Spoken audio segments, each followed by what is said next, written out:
Glass is finally in theaters, and I saw this some time ago. I've been waiting to talk about it for a while now, but I was under a very strict embargo, which had a huge fine attached to it if I said anything. So ever since then, I've just kind of been waiting for my chance to finally say something once the embargo lifted. And now that it's finally lifted, I can give you all the thoughts I have about this film. This is, of course, the sequel to Unbreakable and Split, which finally brings the three characters together: David Dunn, Kevin Wendell Crumb, and, of course, Mr. Glass himself.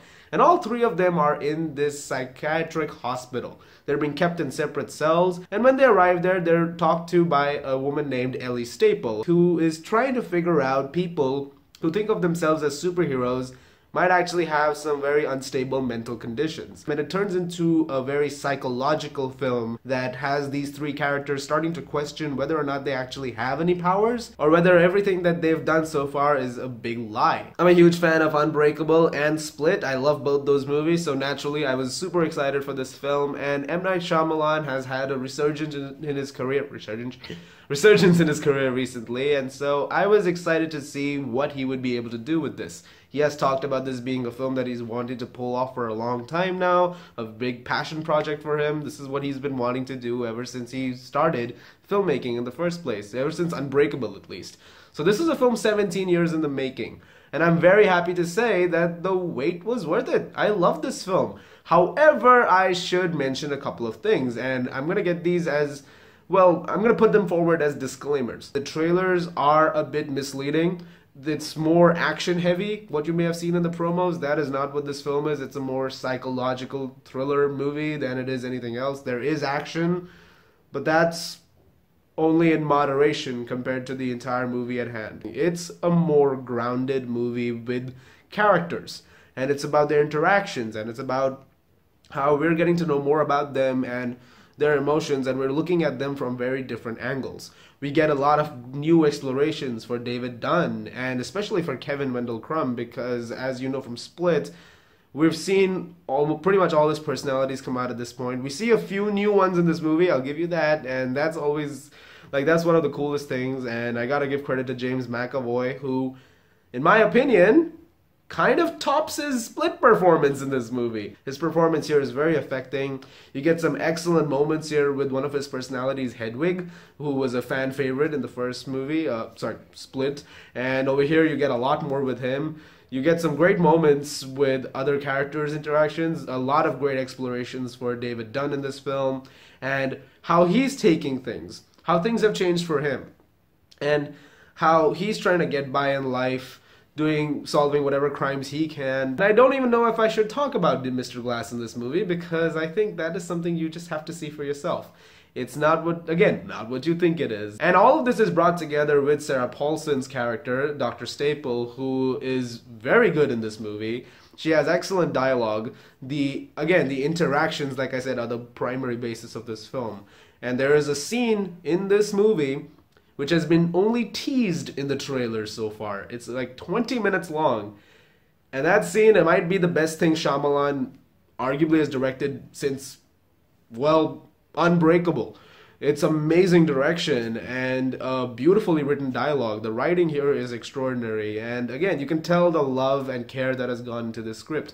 This is definitely the movie he's been wanting to make for years. It's also a very pretty looking movie. The set designs, the colors used, it's all gorgeous materials.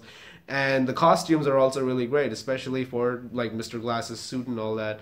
They're all really great. Like, they've done a good job even color coding certain scenes to how they pertain to the characters, which I thought was amazing. That's something which I've seen done very rarely, but they've done a great job of it here. The direction by Shyamalan is exquisite material. I mean, again, I keep coming back to the words love and passion, because that's what's gone into this movie. He cares about the film he's made over here. It's not just about style or substance. He's found a great balance between the two over here, and he's pulled it off very effectively. And in my opinion, this film tops Split and Unbreakable in several scenes. I wouldn't say it's the best thing he's ever made. I would not say this is Shyamalan's best film of all time. It's one of his better ones, though, and that's cause for celebration enough. This, I think, might be a hair below Unbreakable. I don't think it is a masterpiece. When it does get to the parts that I think you're expecting, like all the action stuff, the effects, the work, they managed to do a good job of bringing subplots that may be taking place on the side also together really, really well. Nothing seems off in this movie. Every scene connects to the other scene, and every scene matters. There's also some very great twists in this movie. As is a Shyamalan movie, you'll always get some twists. And one of those twists was genuinely unexpected. I never thought they would, go in this direction, and they do. And you never see it coming, and I don't think you're going to see it coming as far as I'm concerned. I mean, unless you're one of those people who's like, I know. As for flaws, I have only one issue with this film, and that is something that may not even be the case in this version anymore. And the reason is because, like I said, I saw the movie a while ago. So they may have cut out a couple of things ever since then, like maybe reduced the length of certain scenes. There is a scene between David and his son, which is in the first 10-15 minutes of the film, which goes on a little longer than it should. It kind of drags.